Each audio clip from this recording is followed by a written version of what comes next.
Hello বন্ধুরা, কেমন আছেন সবাই? আশা করি সকলে ভালো আছেন। তো আশা করি আমার আগের ভিডিওগুলো আপনাদের ভালো লেগেছে।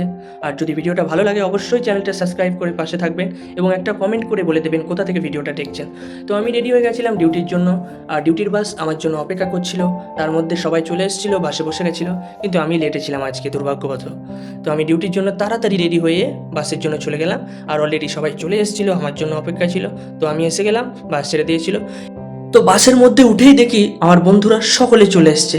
তো আমি আসতেই বাস ছেড়ে দিয়েছিল, কিন্তু বাস ছাড়ার পরেই দেখি একই কাণ্ড, যার জন্য আমাদের 1 ঘন্টা লেট হলো।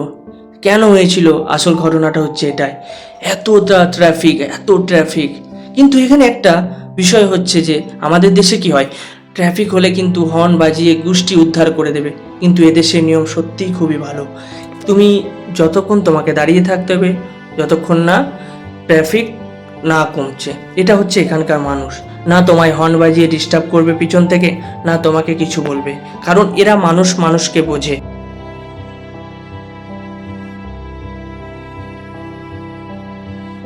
আর এদেশে মানুষ সত্যি এরা খুবই ভালো। এরা মানুষকে মানুষ মনে করে এবং রাস্তাঘাট গাছপালা এতটা পরিষ্কার রাখে এরা, যেমন নিজের বাড়ির বারান্দা সেই রকম পুরো রাস্তাকে পরিষ্কার করে দেয়।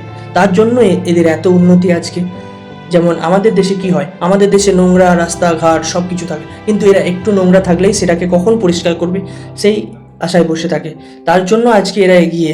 আর এদের পরিবারের সদস্য মনে করে এরা গাছকে, তাই গাছকে প্রচণ্ড ভালোবাসে এরা, গাছের প্রচণ্ড যত্ন নেয়। তো আমরাও চেষ্টা করবো যে সেই জায়গা যেখানে আমি কাজ করি সত্যিই অসাধারণ, তাই না?